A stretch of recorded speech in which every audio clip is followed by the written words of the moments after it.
talk a lot about problems, and we do want to offer solutions. And it seems like the Buyer app is a pretty brilliant, like, one size fits all. And I know my wife's going to be into it because it's a burden to have to research all this stuff, especially like for new moms that have kids that suddenly become hyper aware of what they're putting in their bodies, or if you're pregnant. I mean, women become hyper aware of that. Look up who owns your baby food and look up what toxic heavy metals and what poisons are in baby food. That is a crazy rabbit hole to go down, which kind of is a big piece of what got me going deep into this stuff. That might be one of the craziest. Like, it is insane going to the store and looking at every single baby product, and it's like the #1 ingredient of all of them is corn syrup. It's like, how did this ever get approved? And then you can't even pronounce the rest of the ingredients. Exactly. At least I can pronounce corn syrup. I can't pronounce dimethylhextroside or whatever else. But the other thing that we wanted to do is, because we knew that like a lot of moms, a lot of people that work regular jobs would be using this app, and we didn't want to make just an app that is going to help you understand who owns everything. That's the primary purpose, but we want to make your life easier at the same time. So we included things like shopping lists and pantry features. Since you're going to be scanning products already anyways,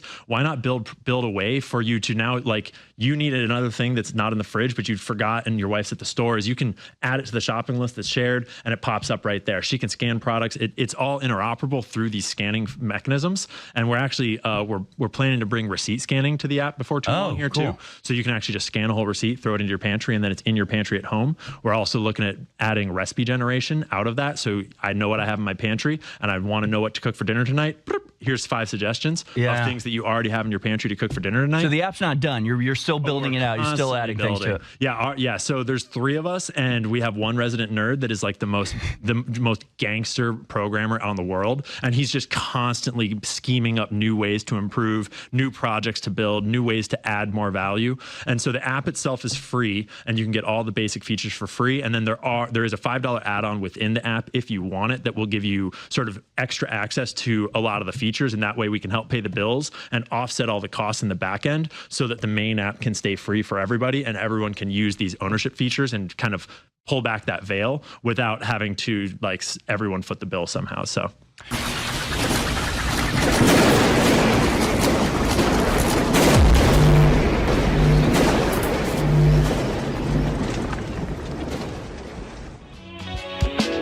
welcome back, ladies and gentlemen. Third hour of the War Room is on. In studio with me is the one and only Ian Carroll. You can follow him on X at Ian Carroll Show, on YouTube at the same location at Ian Carroll Show, and you can go to canceliancarroll.com. He is a fearless truth seeker and independent researcher with over 1.3 million followers on X.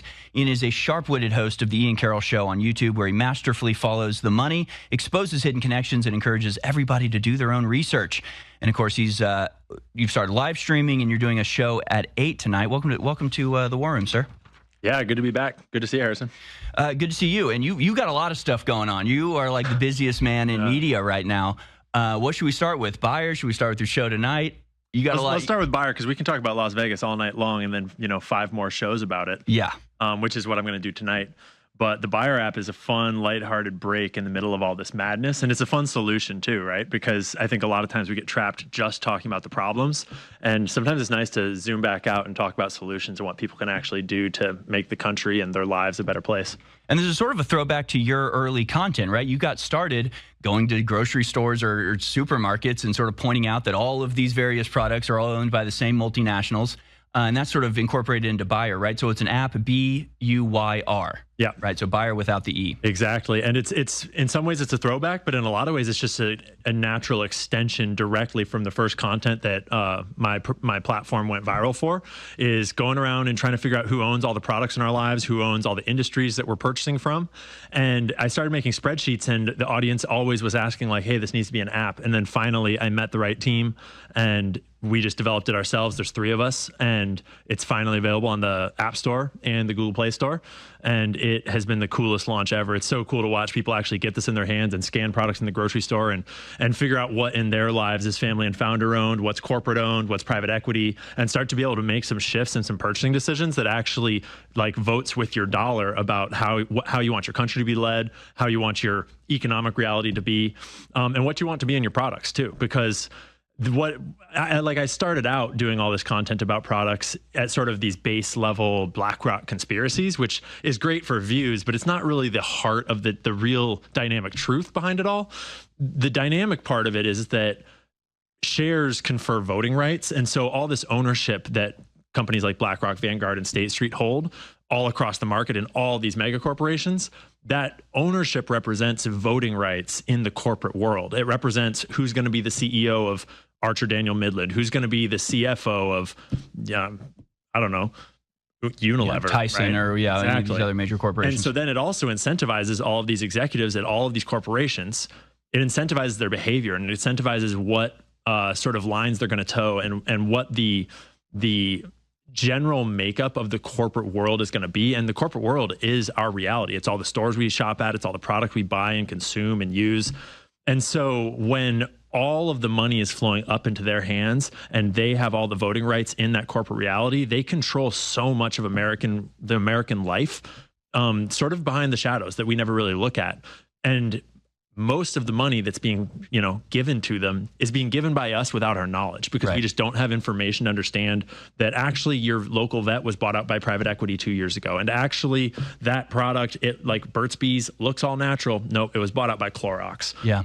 So they have these strategies to make you think you have all these choices, and it's just the illusion of choice, which we kind of know we have, but actually having a tool that's easy, that's in your pocket, that's free, that you can just scan it and then pierce that veil, is one of the most it's one of the simplest ways to fight back against all this. Yeah, and it's actually effective. And again, it goes beyond sort of the power structure to like, what are you putting in your body or on your body, right? Or on your children, or what are they wearing? These big corporations have the ability to hide the actual ingredients, or, get stuff approved that shouldn't be approved otherwise. You can actually, so does Bayer include that type of material? What do you see when you, walk it through. You go to the App Store, you search BUYR, you download the app, and then what do you do with it once you have it? You make a simple profile. It doesn't ask you for too much information because we don't collect your data. We're never going to sell data. We have no interest in that. We also don't sell ads, which is a critical piece of this whole thing, because you can't have a app that's giving you information about who owns everything if you can purchase the information. That's never going to work. So that is never going to happen, and it's just purely information. And you can just scan a barcode on any product, or you can search for products, you can search for brands, and it'll tell you who owns that product, that brand, but it also tell you who owns that company. So you can trace the ownership structure all the way to the top, and you can learn what's their corporate history, who works at that company, what kind of like investments do they have. And it does give you things like ingredients. It gives you ability to filter ingredients that you do or don't want to see. It gives you a lot of the kind of basic information that a lot of other apps give you, but it also adds that ownership layer, which is how you vote with your dollar. And you bring up a really good point that there's this element of we're being poisoned by all these different products. And sometimes that's as simple as reading an ingredient label. But actually, with the very first product section that kind of kicked this research off for me, which was tampons, tampons are a great example of a product category where actually you're not required to list ingredients on the packaging. And, we can all, put our tinfoil on about why that might be. But the fact that you don't have to list the ingredients on a package of tampons, it is just a blank check to put whatever you want in them. And you can just Google, what's in my tampons, and you can find all kinds of horror stories about what kind of chemicals and bleaches and dyes. And when I did that first report on tampons, my comments were flooded with women that just had their own personal stories about how when they changed to a more natural product, it just completely alleviated what they thought was just their natural symptoms of menstruating. But it actually was a reaction to whatever was in those poisonous products. And so tampons are the perfect example of a product where reading the ingredients isn't going to help. And so the next best thing is buying a female founder-owned product, because a giant corporation, like I kid you not, Energizer, the battery company, they at one point, they've since sold it, but they had bought one of the premier tampon brands when I was first doing this research. And so I'm in the aisle and I'm doing the research. I'm looking it up on my phone, and I'm like, what? This tampon is owned by Energizer? Obviously they don't care what they're putting into your body. Right. And the contrast is that if you buy from a female founder-owned brand, that's a woman that owns that company, that made that brand and cares for that brand and is proud of that brand because they wanted to help women. And so it's just the most obvious example of how buying from founder-owned, female-owned, family-owned companies, just it bypasses the need, often, not always, to worry about what's the ingredients, because you're choosing to source your products from someone else that cares what's in the product, as opposed to there are high quality products from corporations when they want to fill the niche of natural or organic, but you can't trust the corporate structure to have your best interest at heart. Right. It's like maybe they'll profit off of your best interest, but it's not because they care about you. Yeah, absolutely. And yeah, you're just better off. You know, your odds are better at getting a good product with a founder-owned, business anyway, which is the death cycle of American corporations. Really, it's just a life cycle, I should say, where, a founder has an idea, takes a risk, puts his sweat, blood, equity into it, builds it up, and then it's just bought out by somebody using our money through retirement funds and private equity. And then it gets completely bastardized and incorporated into this larger corporate monstrosity. But it happens quietly. People don't know. They've grown to trust and believe in a product. They don't even realize that it's now being controlled by BlackRock, which goes back to what we were talking about yesterday with this bombshell story from Compact Magazine that's been, the top of the charts all week. And I was pointing out, 2014 was when the Rothschilds and the Rockefellers and the Larry Finks and BlackRock all decided we're doing DEI, we're doing ESG. This is how we're going to grade companies now. And so, they act like, it's just this phenomenon. Men were being, kicked out of the boardroom. It's like, no, this was a policy from on high that was dictated by BlackRock, basically. And companies were forced to capitulate to it because that's where they get their funds from. So, I think people need to recognize, as you're talking about, the power these companies have. It's tangible and it's already affected you whether you realize it or not. Yeah, the way that I look at it is there's sort of three baskets of influence that we're going after here. And one is actually like what's in the products, like we were talking about, is right. You have an opportunity to have a better sourcing of getting not poisoned. Then there's this sort of corporate voting structure that actually is the control mechanism of how is our corporate world run, which really dictates how America is run. And right. You can just look up videos of Larry Fink directly talking about both in person in speeches, in live talks, as well as in his annual letter to investors. He often would talk about how we're going to push everyone in this direction because we think it's the right thing. And if you don't go in this direction, there's going to be consequences. You have to force behavior is the famous quote that he did say. He did. And then the third is actually the flows of money, because, power and influence happens through these other complex structures of voting and of leverage over people and job security, all these other things. But the money itself is actually its own unique structure too, where when you buy founder and family-owned products, your money is flowing back into your community. It's flowing back down to workers that work in your town, that live in your town. You're more likely to be buying a product that is sourced from raw ingredients that are also local, also in your community. And so, no system is perfect and no family or founder-owned company is perfect, but you're just a much higher likelihood when you buy family and founder owned that you're keeping the money you're spending invested in your local communities and circulating between real people. Whereas when you buy from a corporation, the vast majority of that money is actually flowing up into corporate coffers that are then getting paid out in dividends and share buybacks and all these other kind of equity structures up to the investors and the shareholders. And it's getting squirreled away in the bank accounts of the financial institutions. And it will never come back down to your local community. It is basically just the trickle up economics of the money gets printed, the money goes to you, the money gets spent on all these corporate products that you think you have choice over, and it trickles all up into their bank account. To the same people. Never comes back. Well, I love it. I mean, again, we talk a lot about problems and we do want to offer solutions, and it seems like the Buyer app is a pretty brilliant, like, one size fits all. I know my wife's going to be into it because it's a burden to have to research all this stuff, especially like for new moms that have kids that suddenly become hyper aware of what they're putting in their bodies, or if you're pregnant, I mean, women become hyper aware of that. Look up who owns your baby food and look up what toxic heavy metals and what poisons are in baby food. That is a crazy rabbit hole to go down, which kind of is a big piece of what got me going deep into this stuff. That might be one of the craziest. Like, it is insane going to the store and looking at every single baby product, and it's like the number one ingredient of all of them is corn syrup. It's like, how did this ever get approved? And then you can't even pronounce the rest of the ingredients. Exactly. At least I can pronounce corn syrup. I can't pronounce dimethylhextroside or whatever else. But the other thing that we wanted to do is, because we knew that, like, a lot of moms, a lot of people that work regular jobs would be using this app, and we didn't want to make just an app that is going to help you understand who owns everything. That's the primary purpose, but we want to make your life easier at the same time. So we included things like shopping lists and pantry features. Since you're going to be scanning products already anyways, why not build a way for you to now, like, you needed another thing that's not in the fridge, but you'd forgot and your wife's at the store, is you can add it to the shopping list that's shared and it pops up right there. She can scan products. It's all interoperable through these scanning mechanisms. And we're actually, we're planning to bring receipt scanning to the app before too long here too. So you can actually just scan a whole receipt, throw it into your pantry, and then it's in your pantry at home. We're also looking at adding recipe generation out of that. So I know what I have in my pantry and I want to know what to cook for dinner tonight.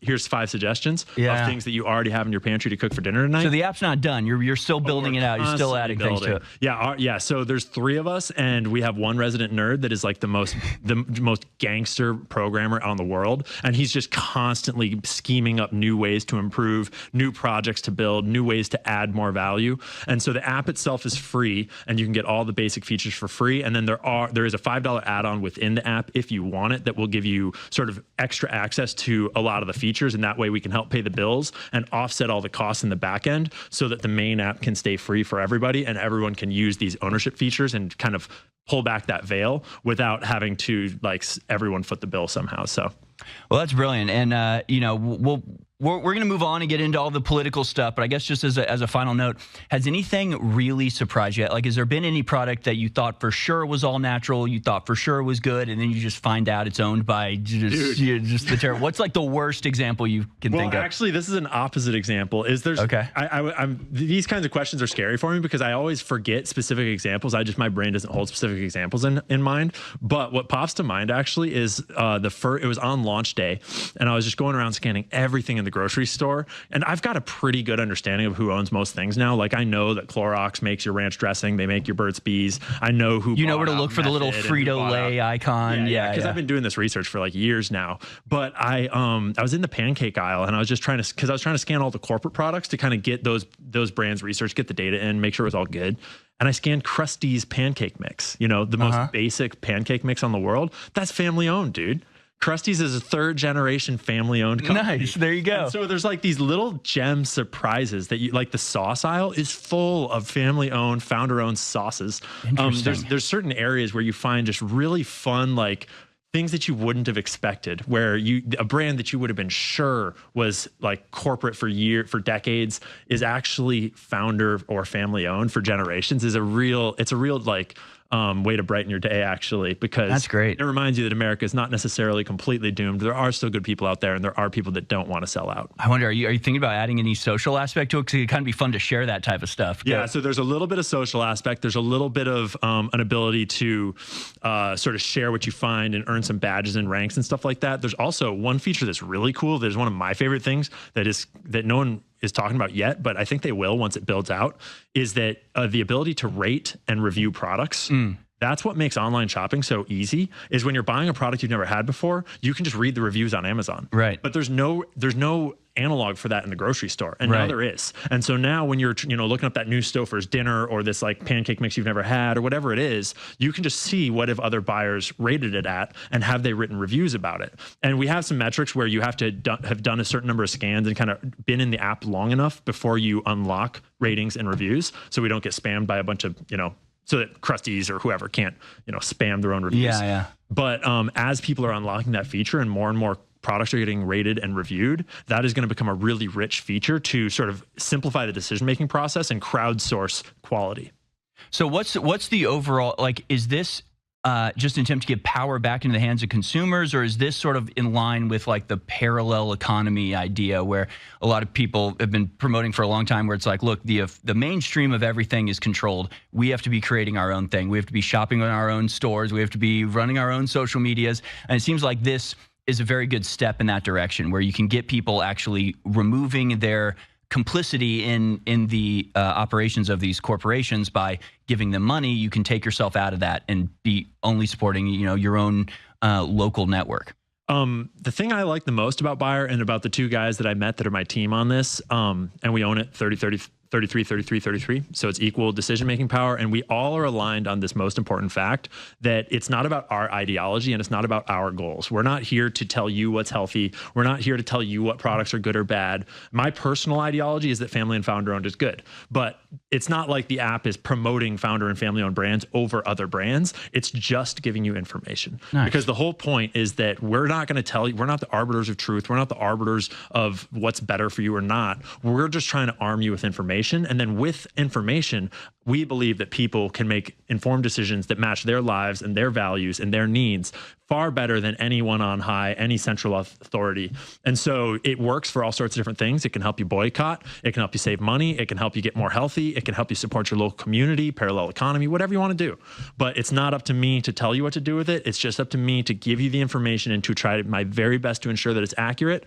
And then I just can't wait to see what people do with it. That's extremely exciting. So you can go to buyerapp.com, right? BUYRAPP.com and get that. And you can find it on Apple and Android. Sir. And I know you've been working on this for a long time. I've been trying to hang out with you for the last couple of months. You're like, oh, it's this buyer app thing, man. We got to get it done. So congratulations on bringing it out. And that's extremely exciting. I have a feeling it's going to be extremely helpful for a lot of people.